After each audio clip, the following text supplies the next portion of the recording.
Buenos días, familia, ¿cómo estás? ¿Por qué no levantas tus manos al cielo y le das gracias al Señor por estar aquí? Vamos, abre tus labios junto conmigo y dile: Cristo, te amamos, damos toda la gloria, damos gracias a ti, Jesús, por haber salvado nuestra vida, Jesús. Y hoy cantamos que tú eres nuestro Rey, que tú eres nuestro Dios. No hay otro como tú. Hoy damos gloria. Levanta tus manos al cielo. Juntos hoy cantamos como hermanos. Él nos unió. Hijos de todo pueblo, este es el tiempo de alzar la voz. No escucharé a miedo, mi mirada pongo en el cielo, en tu gracia firme soy. Amas tal como soy, valiente seré, yo sé, mi esperanza está en el fuerte.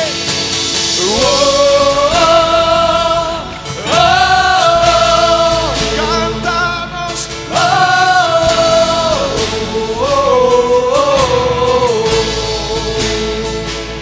juntos,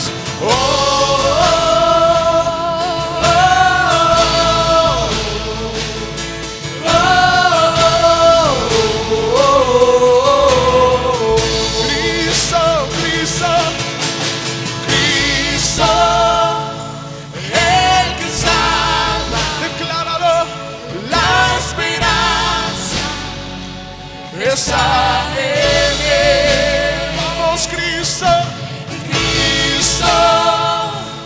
luz del cielo, Rey eterno, amigo fiel. No escucharé a miedo, mi mirada pongo en el cielo, en ti, Cristo. En tu gracia firme soy, tú me amas tal como soy. Valiente seré, yo sé, mi esperanza está. Sube el volumen y canta.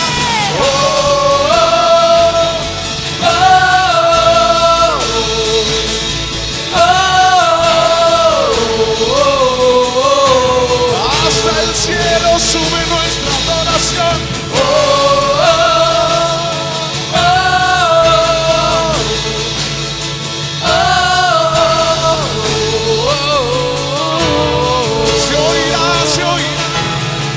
Se oirá en los cielos el sonido de nuestra adoración.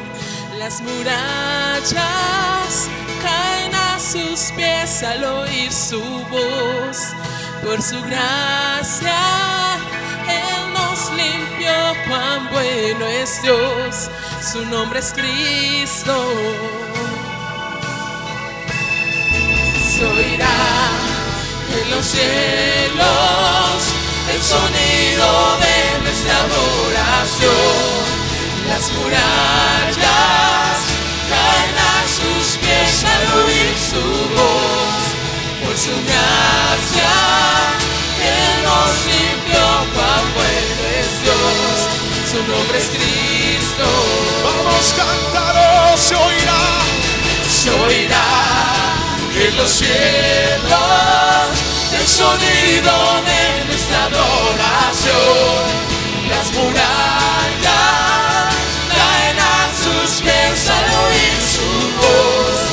Por su gracia Él nos limpió, cuán bueno es Dios, su nombre es Cristo.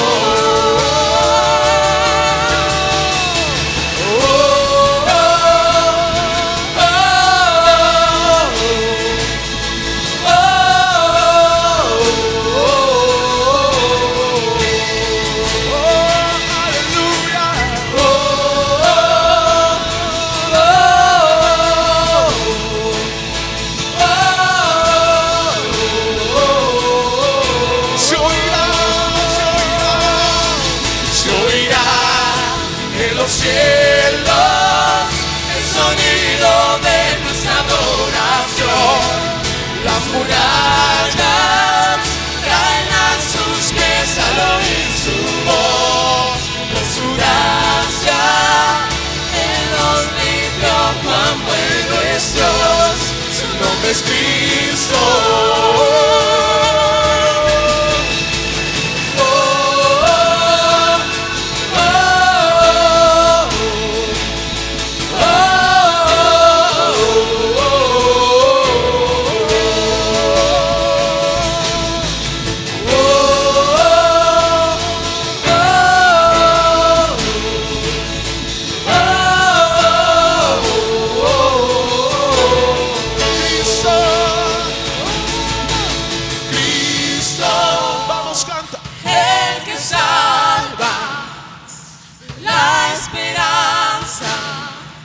Está en Él.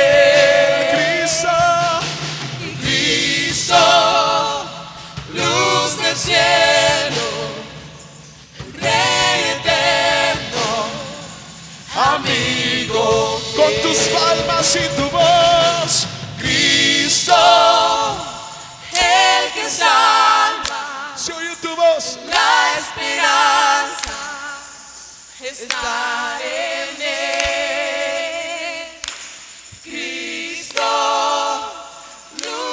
Cielo, Rey eterno, amigo.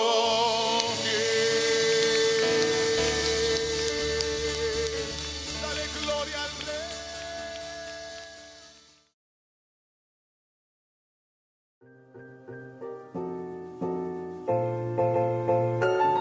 Hola, estamos muy contentos y felices de que sigas conectado y nos sigas acompañando. Bueno, pues yo quiero recordarte hoy que el dar ofrendas y diezmos a nuestro Señor es una manera de abrir puertas para que en tu hogar y en tu familia caiga bendición de parte de Él. Quiero invitarte a que apartes diezmos y ofrendas y las traigas generosamente, como aquí en Casa Pajiel nos caracterizamos, y las traigas y se las dediques al Señor. Pues es una manera de decirle gracias y retribuirle de lo mucho de lo que Él nos da.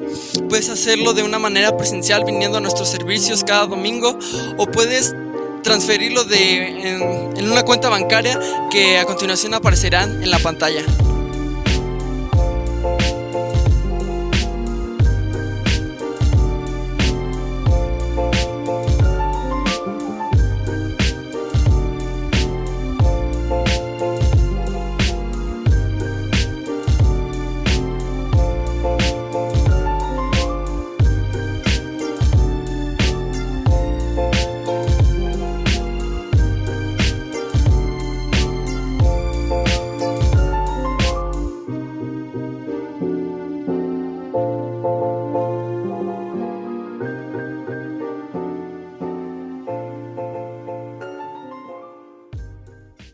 Gracias, familia. Gracias por estar aquí, segunda, tercera vez. Y a los que consideramos como ya de casa, bienvenidos cada uno de los que están aquí. Les pido por favor que puede sentarse, mi amado. Continuemos llevando en oración la iglesia de Monterrey. Estamos por dar una vuelta para visitarlos. Ellos ya van a tener graduaciones de la Esfotepa y espero en Dios que nosotros también ya reanudemos pronto la Esfotepa para continuar teniendo este crecimiento y este desarrollo en Cristo Jesús, en el conocimiento de la palabra. Amén. Antes de entrar en lo que es la reflexión de la palabra, les voy a rogar que tomemos nuestros lugares. Aquellas personas que dispusieron venir el día de hoy a recibir el mensaje de la palabra, que por respeto a ellas los demás no estén de pie. Amén. Y podamos prestar la debida atención a la palabra. Y tenemos un problema con la acústica, ya se dio cuenta de eso, ¿verdad? Ya estamos recibiendo asesoría de cómo mejorarlo.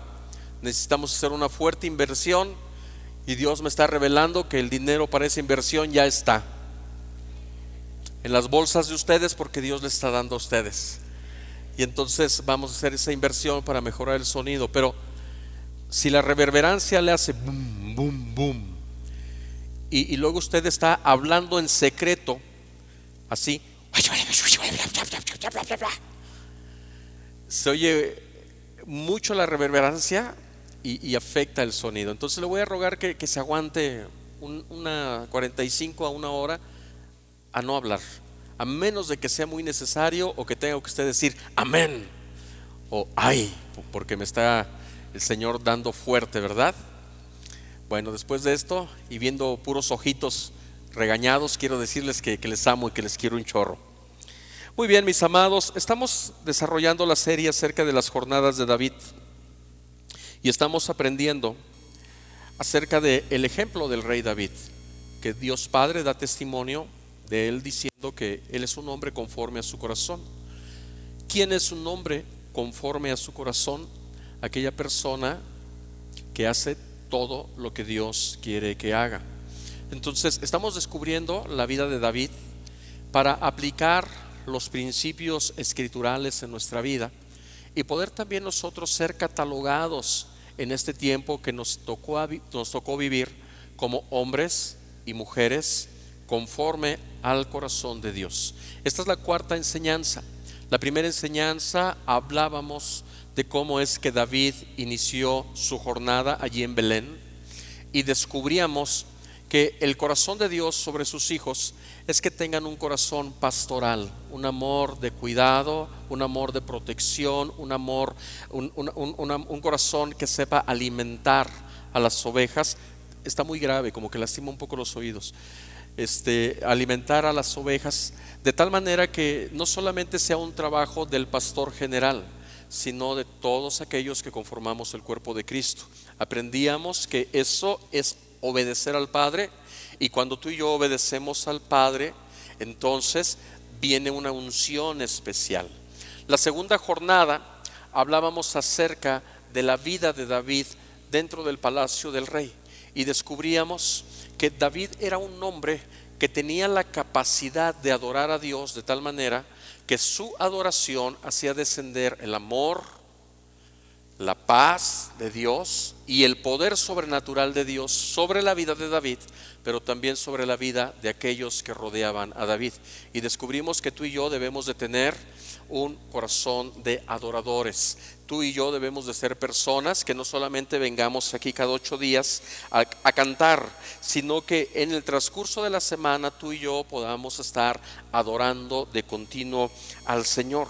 Ahora, no solamente una adoración de cantar por cantar o decir te amo por simplemente te amo, no, sino que nosotros tengamos la capacidad de mover a Dios en la adoración, a descender su amor, su paz y su poder sobrenatural a favor de nosotros y a favor de la gente que nos rodea. ¿Recuerdan eso?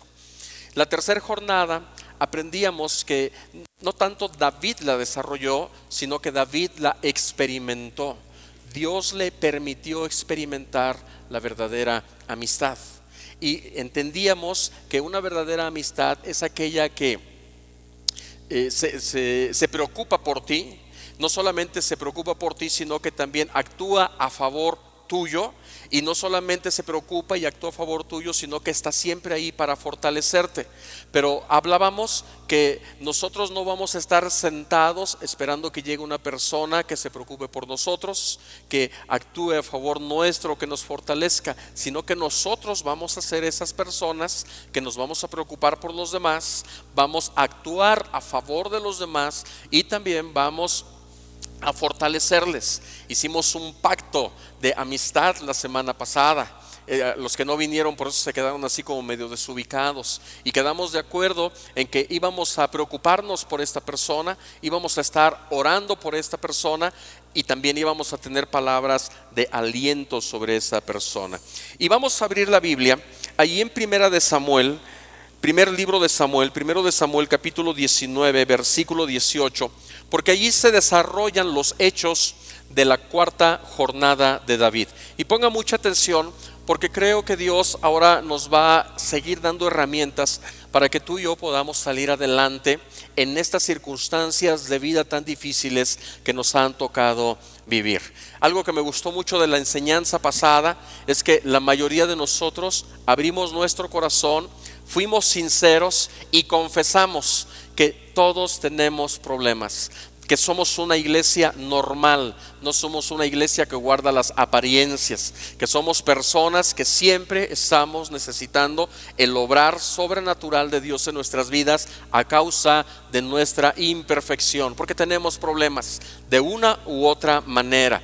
Y entonces yo creo que hoy el Señor nos va a dar la llave, la herramienta para poder salir adelante en medio de estos problemas. Ya lo tiene, primer libro de Samuel, capítulo 19, versículo 18. Dice la escritura que huyó pues David y escapó, y vino a Samuel a una ciudad que se llama Ramá. Y le dijo David a Samuel todo lo que Saúl había hecho con él. Y David y Samuel se fueron y moraron ¿en dónde? En Nayot. Llevamos el nombre de una ciudad que se llama Ramá y un lugar que se llama Nayot. Y fue dado aviso a Saúl diciendo: he aquí que David está en Nayot, en Ramá. Entonces Saúl envió mensajeros para que trajeran a David, los cuales vieron una compañía de profetas que profetizaban, y a Samuel que estaba allí y los presidía. Y vino, fíjate qué situación tan fuera de lo normal. Y vino el Espíritu de Dios sobre los mensajeros de Saúl, y ellos también profetizaron. Cuando lo supo Saúl, envió otros mensajeros, los cuales, dice la escritura, también profetizaron. Y Saúl volvió a enviar mensajeros por tercera vez. ¿Y qué creen que pasó? También ellos profetizaron. Entonces Saúl dijo: bueno, pues ¿qué está sucediendo? Yo quiero matar a David, voy a ir personalmente. Y entonces él mismo, Saúl, fue a Ramá, y llegando al gran pozo que está en Secú, preguntó diciendo: ¿en dónde está Samuel y David? Acuérdense que David se está escondiendo, y dicho sea de paso, como Samuel está con David, también Samuel se está escondiendo. Entonces le dijeron: he aquí que ellos dos, ¿quiénes?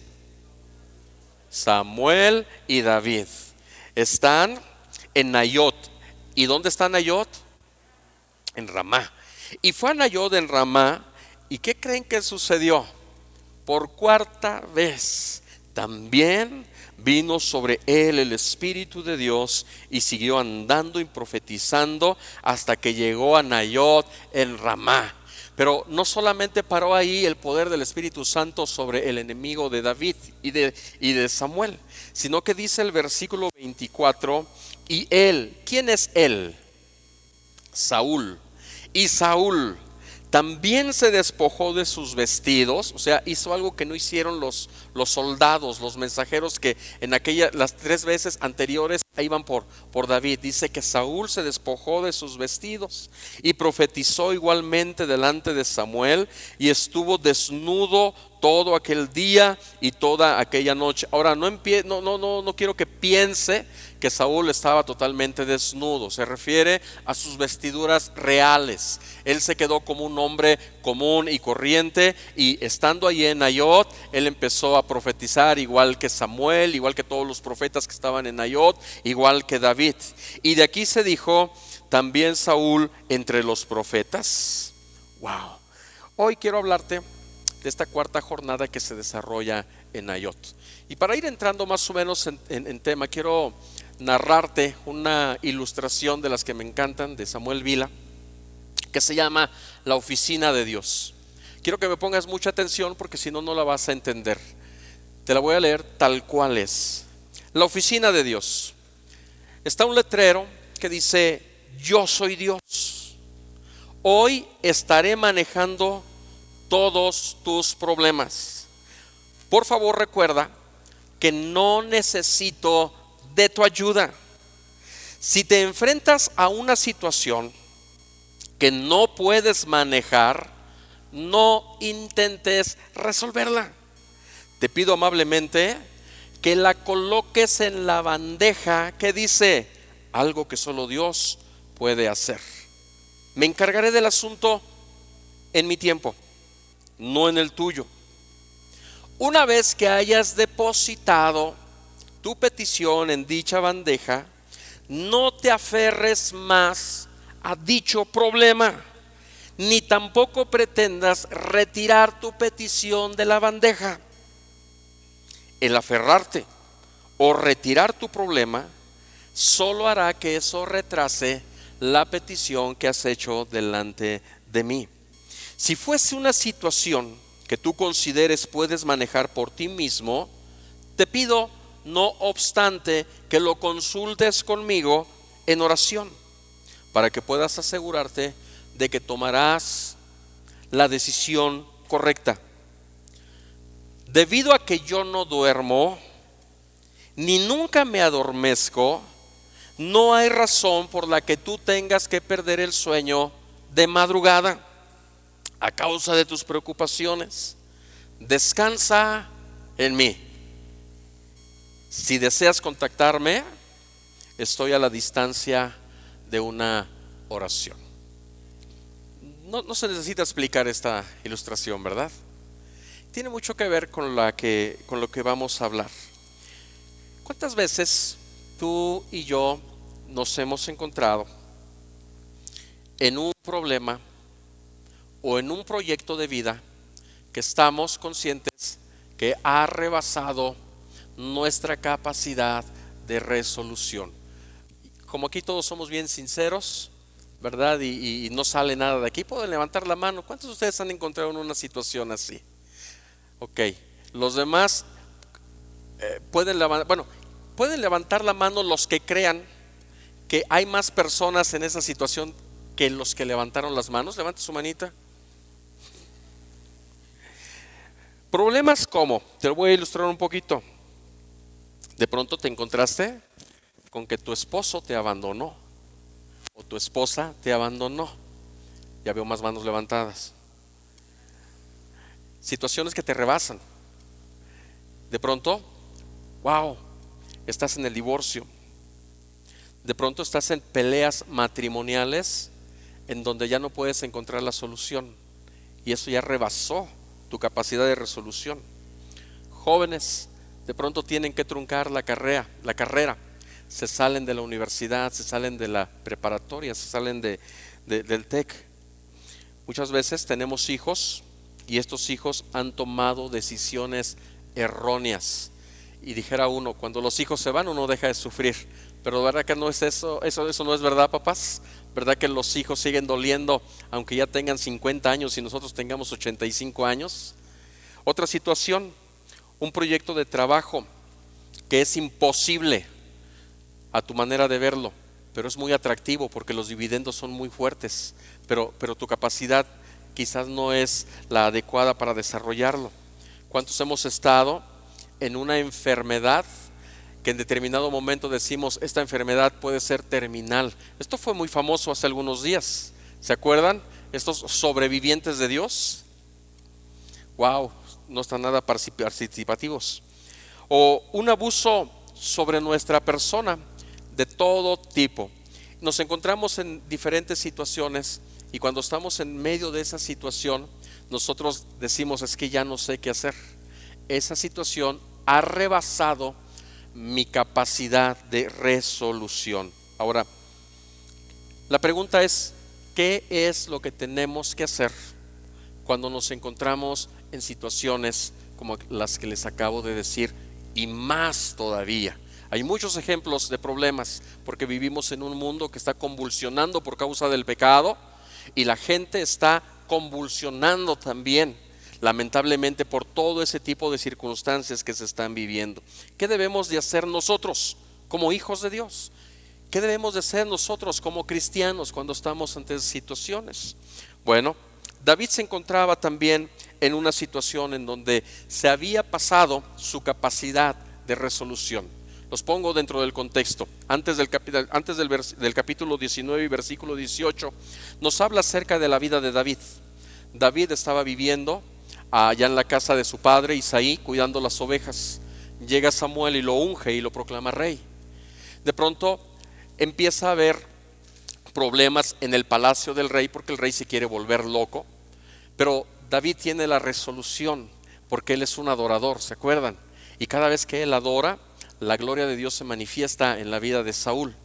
Luego sucede que llegan los filisteos a hacer guerra contra los israelitas, donde es rey el rey Saúl. Y sucede que no pueden hacerle frente porque hay un gigante que se llama Goliat. Los estudiosos de la Biblia dicen que era Goliat y sus 4 hermanos, eran 5 gigantes, pero Goliat era el más aguerrido y no podían hacer nada. Pero como Dios había ungido a David con una unción especial, Dios usa a David para derrotar al gigante. ¿Se acuerdan de eso? Eso ocasiona que la gente, el pueblo, empiece a tomar cariño sobre David. Y David ya no es bien visto ante los ojos de Saúl, porque se empieza a despertar un sentimiento de envidia de Saúl sobre David. Y también Saúl comienza a pensar, este cuate, tarde que temprano, refiriéndose a David, me va a quitar el reino. Pero no con eso, Saúl lo hace su yerno. Saúl hace una promesa y dice, ¿sabes? El que mate al gigante, le voy a dar a mi hija por esposa. Y cuando David mata al gigante, pues se hace la boda, ¿verdad? Y se casa con Mical, la hija de Saúl. Y eso compromete más a David a meterse más dentro del palacio. Ahora, lo que te estoy platicando ahorita en 30 segundos, 40 segundos, algunos que tomaron el tiempo, dice, por eso predica tanto. Él piensa que son 30 segundos, se tardó como 5 minutos. Lo que te platiqué ahorita en este momento fueron minutitos, fueron segundos. Déjame decirte que fueron años. Toda esa historia se relató en años en la vida de David dentro del palacio del rey. Quiere decir que en un principio lo que aparentemente era agradable empezó a convertirse en un problema. Pero al principio el problema no era difícil en la vida de David. Era algo que él podía manejar. Era algo que él podía sortear. Máximo, cuando se convirtió en yerno, él dijo, no creo que el suegro quiera matar al yerno. Bueno, no estoy tan seguro de eso. Pero bueno, era parte de la familia. Pero llega un momento en que Saúl vuelve a tener la enfermedad mental. Y nuevamente es convocado David para que llegue al palacio del rey y él empiece a adorar y Saúl reciba sanidad. Pero cuando David está tocando su cítara, Saúl se levanta, toma una lanza y se la avienta a David. Y dice la escritura que David logró esquivarla, pero la lanza lo hirió. La lanza, no sé en dónde lo lastimaría, si en algún brazo, en alguna pierna, pero fue una herida que causó sobre la vida de David. Entonces David, cuando se ve prácticamente clavado por una lanza por su suegro, él dijo, esta situación me ha rebasado. Yo ya no puedo estar viviendo en el palacio del rey Saúl. Y ahora, ¿qué es lo que voy a hacer? Ni tardo ni perezoso, pega la carrera y se va para su casa. Cuando llega a su casa con Mical, que es la hija de Saúl, Saúl ya había platicado con Mical y le había dicho, voy a matar a tu esposo. Y cuando llega con Mical, Mical le dice a David, mi papá te va a matar. Y si no huyes de aquí, hoy mismo te va a matar. Y es verdad, porque Saúl le dijo a su guardia, le dijo, vayan a la casa de David y cuando esté dormido me lo traen con todo y cama, porque en su cama lo quiero matar. Y cuando llega David a la casa de Mical, enamoradísima de David, una historia de amor muy hermosa, le dice Mical, vente, vámonos al muro de la ciudad, ahorita que es de noche, y te voy a descolgar por el muro de la ciudad y huye. Y David se encuentra en medio de un problema y de una situación que ha traspasado sus límites de resolución. Y David se encuentra en ese momento, así como tú y yo nos encontramos muchas veces cuando estamos en una enfermedad en donde no hay salida. Nos encontramos en un problema matrimonial en donde vemos que ya no tenemos la capacidad de resolución. Cuando nos encontramos en problemas con nuestros hijos, que vemos que están tomando decisiones que no son correctas y nosotros ya no tenemos la capacidad para ingerir en ellos, para cambiar su vida. Cuando estamos frente a un proyecto de trabajo económico, lo que ustedes quieran, pero es un proyecto y que dicen ustedes es que es imposible, pero es muy atractiva la ganancia, pero yo no lo puedo hacer. David se encontraba en esa misma situación. Ahora la pregunta es, cuando tú y yo estamos en esa situación que nos ha rebasado, ¿cuál es nuestra reacción? ¿Qué es lo que hacemos? Creo que muchos de nosotros tomamos cualquiera de estas actitudes. Cuando comenzamos en el camino del Evangelio, que no estamos afirmados, muchos de nosotros recurrimos a embriagarnos. Es que mi esposa me está dejando y por eso me voy a la cantina y por eso me voy a tomar. Algunos otros lo que hacemos es meternos en cualquier otro tipo de vicio. Por el estrés tomamos el cigarro, tomamos la droga. Algunos otros somos más prácticos y cuando nos encontramos en una situación que ha rebasado nuestra capacidad de resolución, el problema es fuertísimo, nos enojamos con todos. ¿Han conocido gente así? Que se enoja con todo mundo y a todo mundo le echa la culpa de sus tragedias. Algunos otros nos deslindamos de la situación y decimos: yo ya no quiero saber absolutamente nada de este problema. El problema en sí es que el resultado de esta situación no lo podemos ocultar. Los costos, los estragos que estamos viviendo en carne propia son muy perceptibles, no los podemos ocultar. Otros vamos y lloramos a los brazos del consejero infalible para nuestra familia, que se llama el compadre o la comadre. Oiga, comadre, es que tengo este problemón. Oiga, compadre, es que tengo este problemón. Y vamos y lloramos a los brazos del compadre. Pero el compadre tiene el doble de problemas y de situaciones, como la mamá, ¿verdad? Que tiene hijos drogadictos, pandilleros, y quiere darle la palabra a las mamás nuevecitas, ¿no? Y eso me encontraba mucho cuando iba por mis hijas a la primaria. No, hombre, es que usted debe de hacerle así, aconsejando una mamá que sus hijos son drogadictos y pandilleros, aconsejando a las nuevas mamás para que críen a sus hijos. Wow, eso es ilógico. Algunos otros, y esto es peligroso, cuando estamos en esa situación de problema, entramos en depresión y nos aislamos de las demás personas. ¿Conocen gente así? Que de pronto la enfermedad o el conflicto los hace aislarse de los demás. Otros tratan de escapar de ese problema haciendo fiestas en su casa, saliendo a pasear, yéndose a hacer actividades, pensando que eso va a ocultar el problema. Ahora, yo no te voy a decir qué es o qué está bien o qué no está bien de las actitudes que tomas. Lo que te quiero decir es lo que dice la Escritura que tú y yo debemos de hacer, o cómo es que debemos de actuar cuando estamos en medio de esa situación. ¿Qué fue lo que hizo David? Dice la Escritura en el versículo 18: huyó pues David y escapó. Ahora, aquí no está diciendo que David escapó a la aventura, que David huyó del problema y David rehuyó del problema. Aquí lo que está diciendo es que él escapó y vino a Samuel en Ramá. O sea, la reacción de David cuando se enfrentó a un problema que había pasado su capacidad de resolución no fue de a la carrera tomar una decisión e irme a la desventura, sino que él dijo: lo primero que tengo que hacer cuando un problema rebasa mi situación es ir a la casa de Dios, es ir a buscar a mi pastor, que en este caso se llamaba Samuel. Por eso es que David en ese momento llega y dice: ¿qué es lo que tengo que hacer? Tengo un pastor que se llama Samuel, y lo más probable es que Samuel va a saber qué es lo que tengo que hacer. Ahora, la semana pasada, mis amados, estuvimos hablando acerca de la amistad. Y déjame decirte algo, mi amado. Las personas que tienen el privilegio de tener un pastor son personas que tienen el privilegio de tener a alguien que se preocupa por ti, a alguien que actúa a tu favor y a alguien que te va a dar una palabra que te va a fortalecer en el momento en que tú necesitas la palabra de fortaleza. Ahora, aquellas personas que no lo tienen, obviamente nunca van a recurrir al pastor.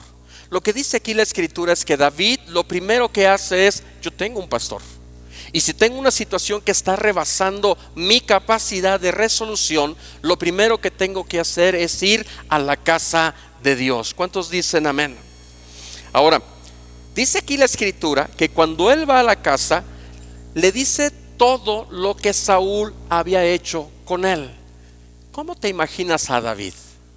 Llega a la casa de Samuel y le dice: oye, Samuel, tú me ungiste como rey y me dijiste que yo iba a ser el rey, pero ¿qué está pasando, Samuel? Supongo que todavía no es el tiempo de Dios que yo sea rey, pero ¿por qué es tan difícil, Samuel? ¿Acaso Dios me quiere muerto? ¿Acaso Dios no quiere que yo esté vivo? ¿Por qué Dios está permitiendo que mi suegro me quiera matar? Mírame cómo estoy escondiéndome ahorita. No hallo qué hacer, Samuel. O sea, ¿te puedes imaginar la plática que David está teniendo con Samuel? Y cuando yo estoy sacando este mensaje, viene a mi mente muchos hermanos de la congregación que llegan y me platican sus problemas y empiezan a decirme, y empiezan a cuestionarme algunos puntos. Pastor, ¿por qué es que está sucediendo esto tan difícil? ¿Por qué es que está pasando esto en mi vida? ¿Por qué es que se fue? ¿Por qué es que me abandonó? ¿Por qué es que no puedo, por más que trabajo, salir adelante en lo económico? Pero el primer principio que vamos a sacar de aquí es que cuando estamos en una situación que ha pasado nuestra capacidad de resolución, lo primero que tenemos que hacer es ir a la casa de Dios. Ahora, como segundo punto, te voy a decir algo que parece incongruente, pero no lo es. La solución no está en el pastor. ¿Alguien puede decir ay o amén? La solución no está en el pastor, porque cada vez que tú leas la escritura, tienes que ser muy lento en leerla, porque fíjate lo que dice ahí: y entonces le dijo todo lo que Saúl había hecho con él. Ahora, en algunas otras porciones de la escritura yo encuentro que una persona habla y la otra contesta. ¿Lo han encontrado así en la Biblia? De hecho, antes del versículo, bueno, aquí lo curioso es que David habla y Samuel no contesta absolutamente nada. Samuel se calla. Y cuando yo estoy viendo esto, lo único que se me ocurre pensar es: gracias a Dios que yo no soy Samuel, porque no me gustaría estar en ese momento en los zapatos de Samuel. ¿Sabes por qué? ¿Te puedes imaginar las preguntas que David le está haciendo a Samuel? O sea, David le está diciendo: yo estaba a gusto allá atrás del rebaño, pero tú fuiste y me ungiste como rey, me soltaste una palabra, y eso a mí me dio la capacidad de empezar a inmiscuirme en asuntos del reino, y ahora mira cómo estoy. No es un asunto fácil. No es un asunto de divorcio en donde te dejas a tu esposa y tú sigues viviendo. Es un asunto de vida o muerte. Y entonces las preguntas de David sobre Samuel, aparte de ser preguntas, son quejas. Y yo no quiero estar en los zapatos de Samuel, porque ¿qué crees? Samuel no tiene respuesta. A Samuel David le está diciendo: tú me diste la palabra de que iba a ser rey, y mira lo que tengo ahorita. Es como cuando tú llegas conmigo y después de haber escuchado un mensaje, porque Dios me dio palabra, de decirte: Dios tiene una bendición especial sobre tu matrimonio, tiene un plan de restauración sobre tu familia, tiene un plan de bendición sobre tu negocio, y tú emprendes el negocio, estás con tu familia, y en lugar de que te vaya bien, te va mal. Y entonces no te animas a venir conmigo, pero todo llega a mí, no sé por qué, a lo mejor porque soy el pastor. Y fulanito de tal se está quejando y está diciendo que allí son puras mentiras, porque según tú dijiste que Dios había dicho esto, y míralo cómo está. Dijiste, ¿verdad?, que este era el año de restitución y de restauración, y mira lo que está pasando. Y el problema para Samuel es que él fue parte de lo que Dios le dijo a David. Y entonces, mis amados, yo lo que veo aquí es que el profeta es muy sabio, y el profeta no habla. ¿Me cambiaron el versículo? era uno antes, ¿no? Y el profeta no habla, sino que deja que David hable. Y el profeta simplemente dice: es que yo cuando hablé, no hablé de mí. Es que Dios fue el que habló y el que te dijo. Ahora, déjame decirte algo, mi amado. La congregación está dividida. Y no hablo de las sillas, derecha e izquierda. Hay unos que dicen, están los del lado derecho, y dicen: gracias a Dios por la vida de mi pastor, porque mi pastor tiene la solución para todo. Y tan a la derecha se van que una vez una hermanita me dijo: usted como pastor no hay necesidad de que yo le cuente mis palabras, porque vienen mis problemas, porque viene el Espíritu de Dios sobre su vida y usted sabe lo que me sucede antes de que yo le platique. Y yo me quedé así, pues ¿de cuál fumó esta hermana? O sea, se van a la derecha y dicen: es que el pastor tiene solución para todo. Pero también tenemos los del contrapeso, los de la izquierda, los que dicen: ese hombre no sabe ni lo que habla. ¿Qué va a saber ese hombre acerca de lo que está pasando en mi fábrica? ¿Cómo me va a poder dar un consejo de lo que está sucediendo en mi fábrica si él ni siquiera ha trabajado en fábrica? ¿Cómo va a saber él de la venta de cosméticos si ni siquiera él se maquilla? Muchas veces pensamos, los de la izquierda, que el pastor es un incompetente, y entonces no tengo por qué ir a platicarle mis problemas al pastor, porque es un incompetente. Pero hay personas que están a la mitad y que entienden, como Samuel, que lo que Samuel está hablando no es algo que Samuel está diciendo, sino que proviene de parte de Dios, y no se trata de lo que dijo o no dijo Samuel, no se trata del conocimiento que tenga o no tenga Samuel, sino que se trata de la unción que Samuel está trayendo. ¿Me estoy explicando, mis amados? Y entonces, ¿qué es lo que hace Samuel? Y él y Samuel no habla. Samuel se dedica solamente a escuchar, y cuando termina de llorar David y de decirle: pastor, usted dijo que mi matrimonio iba a estar muy bien, que se iba a restaurar, y mire, no ha pasado nada. Pastor, usted me dijo que yo tenía que diezmar y que iban a acabarse mis problemas económicos, y mire cómo estoy. Pastor, usted dijo aquello, y pastor, usted dijo esto otro. Samuel simplemente lo que hace es llevarse a David y hacerlo que David esté donde Dios quiere que David esté. Y entonces dice aquí: moraron en Nayot. Es decir, David busca a Samuel, y Samuel está en un lugar que se llama Ramá. Ramá significa lugar alto, pero en ese lugar alto, que espiritualmente significa la presencia de Dios, buscar la presencia de Dios, David y Samuel no se quedan allí, sino que Samuel decide tomar a David y llevarlo a un lugar dentro de Ramá que se llama Nayot. Ahora, ¿qué tiene que ver Nayot en todo esto?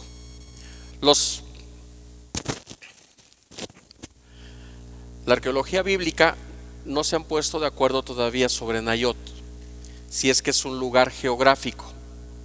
Han tratado de buscar la ciudad de Nayot, pero no han encontrado la ciudad de Nayot.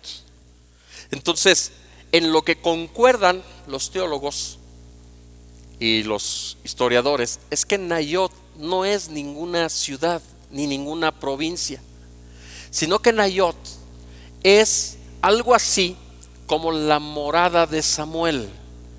Y no solamente la casa donde vive Samuel, sino que es el lugar donde Samuel tiene estudiantes o aprendices de profetas. Es como un lugar de retiros. Es como decir nosotros: vamos al lugar de retiros, al huerto de Getsemaní. ¿Se acuerdan del Getsemaní? Los que han ido a los retiros ahí. Entonces Samuel lo que hace es llevarlo a Nayot. Y lo interesante aquí en Nayot, mis amados, es el significado de Nayot. Nayot viene del hebreo Navá, que significa descansar, significa reposar, significa celebrar. Según el diccionario Strong en español, la referencia es H5115, porque hay muchas personas que tienen algo así como algo muy especial con lo hebreo que les encanta y están apuntando las referencias, pero bueno, significa descansar, reposar. Y entonces, mi amado, llega David con un problema que ha pasado su capacidad de resolución, y él llega eufórico con Samuel y le dice: Samuel, ¿qué está pasando? Dios ha dicho esto a través de tu vida, tú mismo me lo dijiste, tú dijiste que yo iba a ser rey. ¿Y qué es lo que está pasando? Me quieren muerto, me están persiguiendo para matarme. Entonces Samuel no tiene una respuesta física para David, sino que Samuel lo único que hace es agarrar a ese David y llevarlo al lugar de descanso, al lugar de reposo. Nayod está en Ramá, y Ramá significa el lugar alto donde buscas la presencia de Dios. Significa que Dios quiere ahora enseñarle a David a que él aprenda a descansar confiadamente en Dios. Que David entienda que la jornada que él está a punto de comprender en su vida, hay situaciones que lo van a rebasar, hay situaciones que están fuera aún de los hombres de Dios, pero por eso es necesario que aprendamos a descansar confiadamente en Dios. El Espíritu lo llevó a desarrollar una jornada especial a David, y en esta jornada David aprende a descansar, pero no holgazanear, a descansar confiando plenamente en que Dios tiene el control de todas las circunstancias. Cuando todo parece imposible, el profeta Samuel decide poner un alto en la huida de David y decirle: David, no se trata de lo que yo digo, no se trata de lo que tú pienses, no se trata del pasado, no se trata del presente, sino que todo se trata única y exclusivamente de Dios.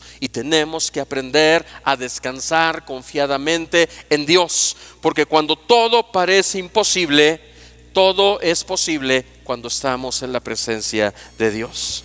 Y David escribe un salmo muy precioso, capítulo 62, versículo 5.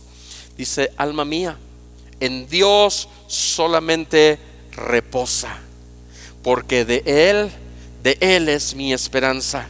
Él solamente es mi roca y mi salvación, es mi refugio, no resbalaré, porque estoy esperando en Dios. En Dios está mi salvación y mi gloria, en Dios está mi roca fuerte y mi refugio. Esperad en Él en todo tiempo, oh pueblos, derramar delante de Él vuestro corazón, porque Dios es nuestro refugio. Y ¿sabes qué, mi amado? ¿A dónde nos está llevando la palabra el día de hoy? A que hagas un alto en tu vida. Detente en tu carrera, detente en tu huida, detente en tu afán. Y tenemos que aprender a descansar y esperar en Dios. Por eso es que dice la ilustración de Samuel Vila. Vuelvo a leer solamente la mitad. Si te estás enfrentando a una situación que no puedes manejar, ¿cuántos están enfrentando ahorita a una situación que no puedes manejar? No conozco el futuro de mis hijos, tengo el problema matrimonial, tengo el problema de la casa, tengo el problema con mi esposa, tengo el problema de la salvación, tengo el problema que ahorita tengo el proyecto y no puedo desarrollarlo, no puedo tomar una decisión. ¿Cuántos estamos viviendo una situación así? Escúchame, si te encuentras ante una situación que no puedes manejar, Dios nos dice en este día: no intentes resolverla, haz un alto en tu vida. Detente, no corras eufórico. Te pido, dice el Señor amablemente, que la coloques en la bandeja, algo que solo Dios puede hacer.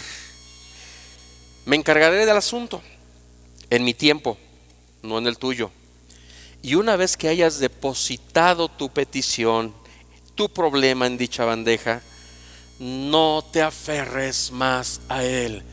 Descansa. La jornada de Nayod es descansa, porque el Señor dice en la ilustración de Samuel Vila: el aferrarte a Él o retirar tu problema solo hará que se retrase la solución de este. Y mi amado, Es tiempo hoy de reconocer que la situación nos ha rebasado. Y es tiempo en que tú y yo debemos de ir a la cruz del Calvario y aprender a descansar solamente en Él, de entender que no es por nuestra propia fuerza. Nuestro matrimonio no se va a solucionar por nuestra propia fuerza. No me voy a casar en mis propias fuerzas, no voy a obtener la sanidad en mi propia fuerza, no voy a obtener ese empleo en mi propia fuerza.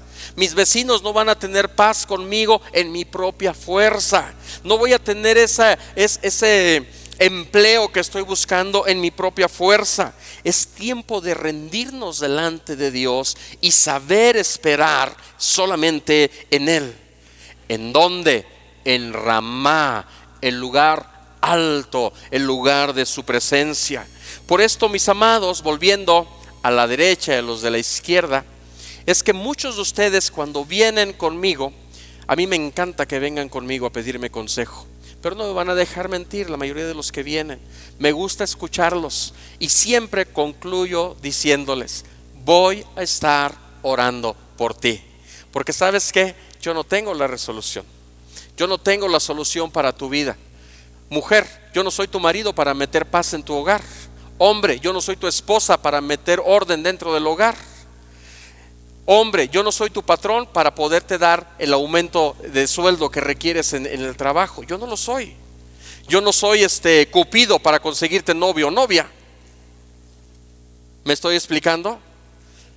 Cuando tú y yo venimos con esa necesidad delante de la presencia de Dios, siempre culmino diciéndote: ¿sabes? Lo que vamos a hacer es llevar esa necesidad delante del trono de la gracia, y tenemos que aprender a esperar en la voluntad de Dios. La mejor respuesta que Dios me ha dado siempre para tu necesidad es decirte: voy a orar por ti. Vamos a orar por ti y vamos a esperar la resolución de parte del cielo. Amén. ¿Y sabes qué? Sin duda Dios va a responder y sin duda Dios va a hablar. Fíjate lo que dice el salmista David, quien aprendió a descansar en Dios. Salmo 37, versículo 5, que lo hizo famoso Marcos Witt en un canto: encomienda a Jehová tu camino y confía, dice la escritura, y en Él, y Él hará.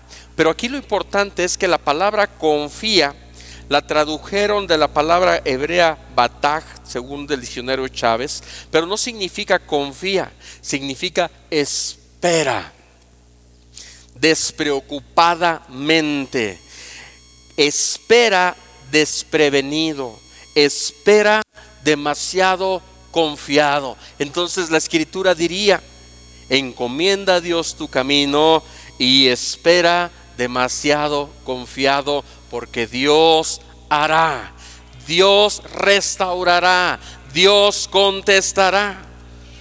¿Cuál es el resultado de saber esperar en Dios? David está en esa situación que ha rebasado su capacidad de resolución, y Samuel lo toma y lo lleva a Nayot y le dice: hoy es tiempo de esperar en Dios. Y entonces dice la escritura que ellos están allí en Nayot, pero ellos están con una característica especial: están profetizando. Ahora, profetizar, usted nunca piense o no piense solamente que profetizar es hablar cosas del futuro. Eso no es profetizar solamente. Profetizar es dejarse ser usado por Dios. Y cuando tú y yo estamos siendo guiados por el Espíritu Santo para hablar su palabra, tú y yo nos estamos convirtiendo en profetas de Dios. Cuando tú has hecho realidad ese pacto de la semana pasada, en donde vas a fortalecer a alguien de la congregación, y de pronto viene un versículo a tu vida y tomas el teléfono y le hablas por teléfono a fulanito, a sutanito, y le das la palabra de Dios, tú estás profetizando. Tú eres un profeta de Dios que está siendo utilizado por el Santo Espíritu de Dios, está glorificando a Dios con sus acciones. A este tipo de profecías se estaba refiriendo aquí. Entonces, ¿cómo estaban esperando David y Samuel? Lo primero que estaban haciendo, ellos estaban adorando a Dios. Porque dice ahí que los cuales vieron una compañía de profetas que profetizaban, y a Samuel implícito está David también, que los presidía. Estoy en 1 de Samuel 19, versículo 20. Entonces, ¿cómo estaban esperando David y Samuel? Dice la escritura que ellos con un grupo de profetas estaban hablando las cosas de Dios. Y mi amado, déjame decirte que cuando tú y yo estamos en una situación que nos ha rebasado, lo mejor que podemos hacer es refugiarnos en Dios, pero no solamente en el lugar alto de Ramá, sino también en su obra. Y en su obra significa también Nayot, porque Nayot es el lugar en donde se está profetizando y se está actuando de acuerdo a la obra de Dios. Muchos de ustedes, cuando están en una situación que les ha rebasado, siempre les he dicho: no dejes de congregarte. Lo primero que tienes que hacer es ser fiel a la oración del día martes si es una mujer, a la oración si es un varón, le digo los días viernes, a las reuniones que tenemos los miércoles a las 7 de la tarde. Si eres un joven, tienes que venir a las reuniones virtuales o presenciales que se están haciendo los adolescentes o los adultos, o venir a la reunión general. Pero la respuesta que recibo es esta: ¿cómo quiere que me congregue si no ve el problema que estoy pasando? Y hoy Dios nos está diciendo: detente en tu carrera, detente en tu escape. Y es tiempo de que esperes en Dios. Y esperar en Dios no es holgazanear, dejar que Dios se encargue de todo y nosotros nos deslindamos de Dios. Aquí dice la escritura que ellos estaban profetizando. Profetizando es hablar las maravillas de Dios. En otras palabras, Dios le está diciendo a David: preocúpate de mis cosas, descansa en mí y yo me voy a ocupar de todos tus problemas. Vemos a un David que está en la escuela de profetas, está profetizando, hablando lo que Dios está haciendo. Si hoy se escribiera de nosotros, ¿qué creen que se escribiría de nosotros? Y estaban allí en Pagiel profetizando. ¿Por qué? Porque tanto tú como yo hoy estamos siendo guiados por el Santo Espíritu de Dios. Esperar en Dios no es alejarte de Dios, es meterte más con el Señor y tener una comunión intrínseca, inseparable, que nadie te mueve. Señor, yo me meto a tu obra. ¿Qué se requiere en la casa, pastor? Se requiere mucho trabajo, porque cuando venimos aquí al Menro se requiere mucho trabajo. Y dices: es que yo tengo problemas económicos, pastor. ¿Has resuelto tus problemas económicos? Pastor, desde que yo tengo uso de memoria siempre estoy pasando estos problemas. Haz un alto, descansa en Dios, sírvele al Señor. Llega temprano aquí a este lugar, agárrate una escobita, barre, empieza a platicar con algún hermano y un hermano te va a fortalecer. Empiecen a profetizar entre ustedes. Descansa en Dios. Ay, no, pastor, me quiere usted poner a barrer, mejor me voy a ir donde yo barra y me paguen para poder salir de mi problema. No estás aprendiendo a descansar en Dios. ¿Qué estaban haciendo? Descansando en Dios. Ahora, Dios responde de 1001 formas a nuestra necesidad. No pierdas el contexto.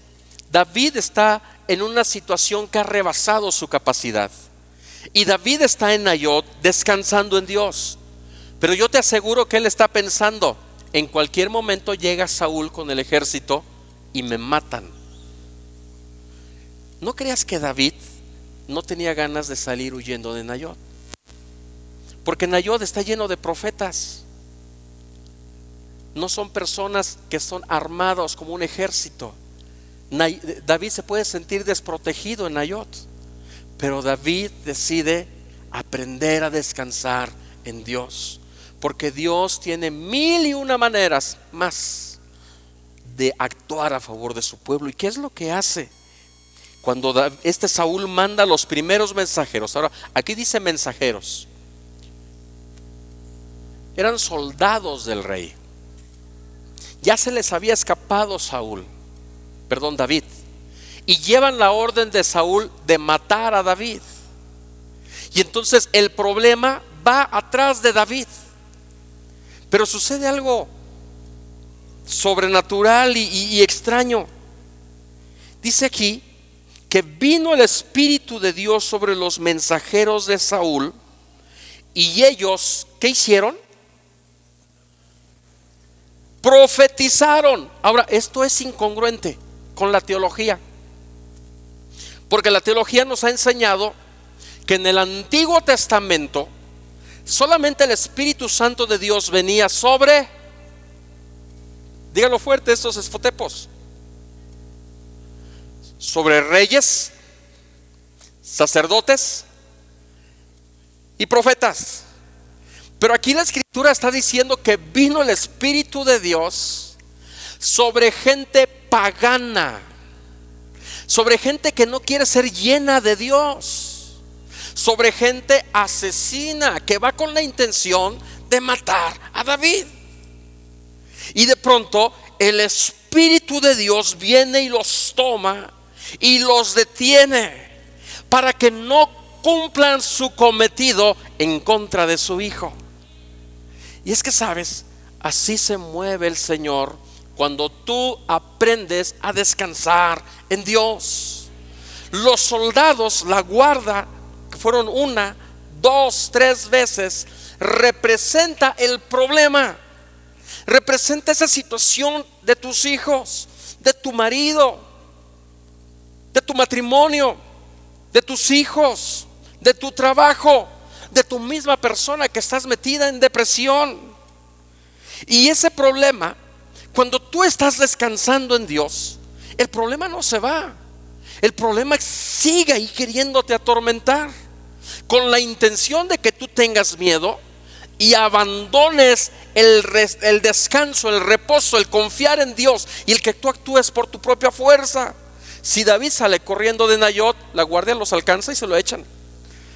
Pero David se queda descansando en Dios. Y cuando una persona aprende a confiar descansando en Dios, metiéndose en la obra del Señor, el Espíritu Santo comienza a actuar a su favor. Ahora escúchame, yo creo que ni siquiera David se había dado cuenta de cómo estaba, voy a usar esta palabra, de caliente el problema en ese momento. Porque David llega a Pagiel y David dice: ¿hay necesidad de poner mesas al final del servicio? Yo pongo las mesas. ¿Hay necesidad de acomodar sillas al inicio del servicio? Yo pongo las mesas, yo pongo las sillas. ¿Hay necesidad de visitar? Yo visito. ¿Hay necesidad abrir mi casa para un grupo de alcance? Yo la abro. Pero el problema ahí está atrás, queriéndote perseguir. Pero como tú estás descansando en Dios, el Espíritu Santo de Dios empieza a actuar favorablemente en contra de tus enemigos. Porque así es el Señor. Testimonios abundan, y ya lo hemos dicho muchas veces, pero lo voy a recordar.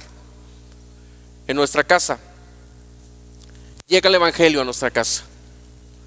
Mi papá ganaba mucho dinero porque era bien tranza. Tenía cajas de ahorros que según eran de la empresa, pero eran de él. En aquellos tiempos se vendía fayuca y se escudaba con la empresa, pero la empresa no le daba permiso. Y entonces vivíamos re mal. Pero mi papá traía un chorro de lana. Pero llega el Evangelio, ¿se acuerdan? Llega el Espíritu Santo y redarguye a mi papá. Antes el Espíritu ya había tratado con mi mamá y con nosotros, y Cristo Jesús nos salva. Y se tiene que tomar una decisión.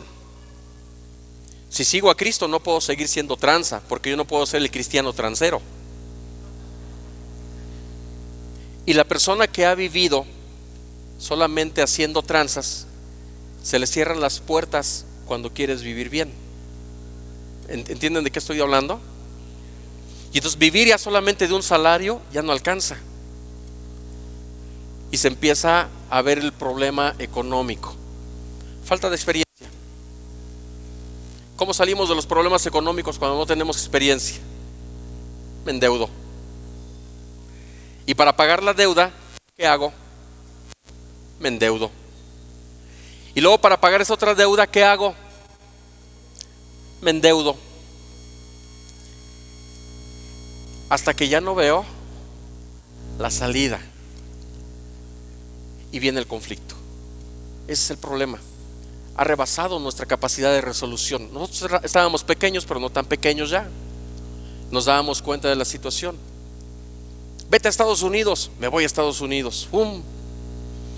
No, Estados Unidos no es como lo cuentan. Al mes ya estoy aquí de regreso. Peor el asunto, porque en ese mes, en lugar de que haya sido beneficio, nos endeudamos más para poder ir a Estados Unidos. Y llegan dos pastores, el pastor de la iglesia y otro pastor que se llama Damián. Y el pastor Damián, me acuerdo de él, un hermano morenito, delgado, alto, y le decía al pastor, a mi papá: confía en Dios, confía en Dios, confía en Dios. Y vieran qué gordo cae cuando uno está metido en un problema, que te digan confía en Dios, confía en Dios. Porque tú quieres esperar que ese que te está diciendo confía en Dios saque la billetera y te diga ve y paga la deuda. Entonces Dios empieza a darle llamado a mi papá y le dice: tú eres bueno para hablar, ¿por qué no pones todos tus dones en Nayot y descansas y reposas en él? Y entonces él empieza a decir: bueno, voy a empezar a predicar, voy a empezar a servir en la iglesia. Y entonces, con la deuda hasta el cuello, el departamento ya endeudado y todo, toda la familia, mi papá agarra a su esposa y a sus 3 pipiolos, y cultos diarios, vámonos a la iglesia. Había que limpiar los baños. ¿Quién cree que limpiaba los baños? Había que, no, estoy hablando del testimonio de mi papá. Él limpiaba los baños. Se ponía, allá en México todo el mundo traemos tacuche. Él andaba con su corbata, con su saco y todo lleno de lodo y de agua, porque metía botes de agua hacia los baños. ¿Te acuerdas, Benito? Al último, nosotros cerrábamos la iglesia, nosotros limpiábamos, nosotros dirigíamos la alabanza. Eso de cargar instrumentos no es nuevo para nosotros, mucho tiempo lo hemos hecho. Nos involucramos en todo. Vete ay, se me olvidó el pueblo allá por Oaxaca, por el istmo de Tehuantepec. Vete a predicar, Benito, y te voy a dar el pasaje de ida y a ver qué dice Dios de venida. Nos dejaban solos y allá va el pastor a predicar. Se regresaba. Nos daba mucho gusto porque le daban unos pedazos de chocolates, me imagino que eran sobras o no sé qué, pero estaban tan ricos. Entonces, él empieza a refugiarse en Nayot, en Dios. Y por el otro lado, ¿cuándo me vas a pagar? Saúl con sus mensajeros, Saúl con sus mensajeros. Pero no lo movieron de confiar y esperar en Dios. Y un día me dice: papá, vamos para allá, para el rumbo de Tizayuca. Y ahí voy con mi papá. Y cuando llegamos a la casa, llegamos a la casa del agiotista, no sé cómo se le llame, porque todas las deudas él le prestó dinero para pagarlas. Y vamos a la casa del agiotista. Yo estaba chico, nos sentamos en la casa. Le dio mucho gusto al Señor ver a mi papá. Y ya nada más le dice a mi papá: ¿cuánto me debes, Benito? Y Benito, sin dinero, no habla fuerte. Pues no sé. Va a buscar las letras, saca las letras y le dice: no me debes nada, Benito. Y todas las deudas quedaron canceladas. Ahora, aquí el asunto es que el Espíritu Santo de Dios, cuando aprendes a descansar en Dios, se mueve de una manera tan sobrenatural que te invito a que lo hagas, mi amado. Nos quitan el carro, 135,000 pesos de inversión, y nos da coraje. Queremos meter demanda sobre el que nos lo vendió. Pero por el otro lado, el Señor diciéndonos: aprende a descansar en mí. Yo soy el que tengo el control de las cosas. Pero Señor, podemos hacer esto y podemos hacer aquello. Una abogada allegada a la familia nos dijo: es bien fácil, nomás vayan y hagan esto y esto y yo los asesoro, y es más, yo puedo meterme en esto. No huyamos de Nayot. Hay que descansar en Dios. Al mes y medio mi mamá trae carro del año, sin necesidad de meternos por nuestras propias fuerzas en tratar de resolver nuestro problema. Mi mamá se enferma. Mujeres ya lo escucharon, los hombres no, y ella se animó a dar su testimonio. Acá nosotros por abajo, nosotros ya estábamos diciéndole: Señor, te la vas a llevar, la ponemos en tus manos. 2 enfermedades terminales. Cuando nos dijeron que descubrieron qué es lo que tenía, era la buena noticia, nos dijeron: prepárense porque van a gastar un chorro de lana. Y pensamos de volada: tenemos nuestra casa, tenemos la otra casa, tengo un carro que no está tan viejo, mi hermano tiene otro carro que no está tan viejo, los vendemos y le hacemos frente a los medicamentos. Pues vendiendo todo lo que tienen, no alcanzan a comprar ni la mitad del primer tratamiento.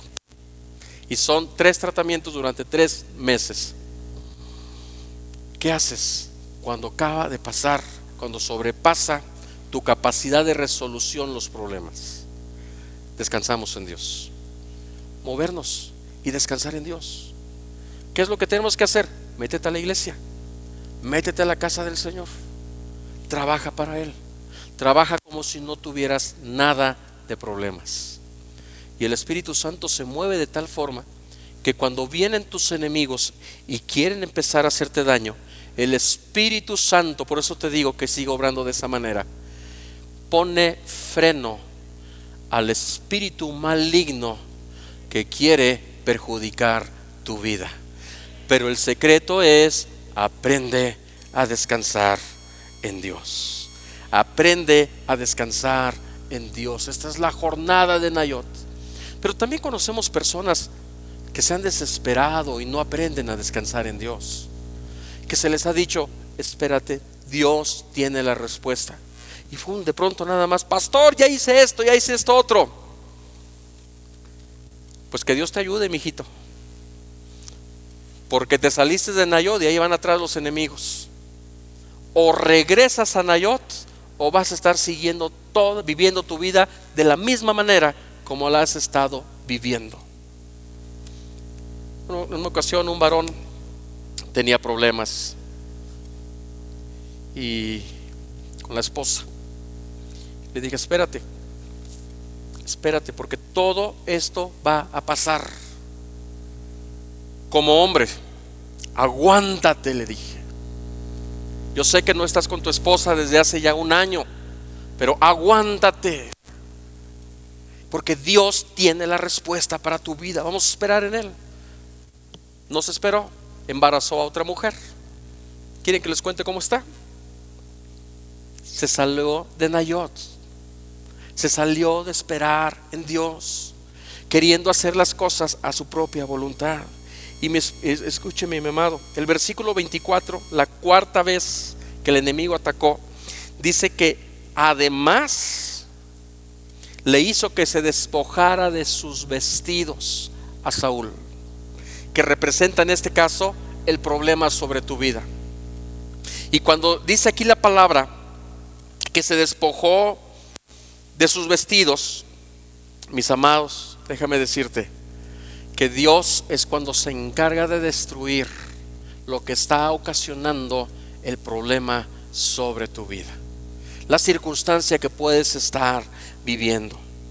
Y mi amado, segundo de Crónicas capítulo 20 versículo 15 dice: no temáis ni os amedrentéis, porque no es vuestra la guerra, sino que es de nuestro Dios. Dios pelea por nosotros cuando tú no estás peleando. Porque cuando tú te levantas a querer hacer las cosas por tu propia fuerza, entonces dice Dios: entonces es tu guerra, resuélvela a tu manera, haz lo que tú crees conveniente, pero olvídate de que yo vaya a hacer algo a tu favor. ¿Me estoy explicando, mis amados? Pónganse de pie, ya se me fue el tiempo y apenas llevo 2 hojas aquí. Y hoy quiero hacer un llamado muy especial. Quisiera que me pongas algo de música. Quiero hacer un llamado muy especial. Yo sé que muchos de nosotros ahorita estamos corriendo a 120 por hora en nuestra vida, porque tenemos situaciones complicadas. ¿Y sabes cuál es la invitación que te voy a hacer? Detente, detente en seco. Y es tiempo de traer esa situación a los pies de la cruz. Que tú vengas delante de Dios y le digas: Dios, reconozco que no soy capaz de salir adelante en medio de este problema. Mis hijos, mi negocio, el problema que tengo en mi propia persona. Y es necesario que aprendamos a rendirnos delante de Dios.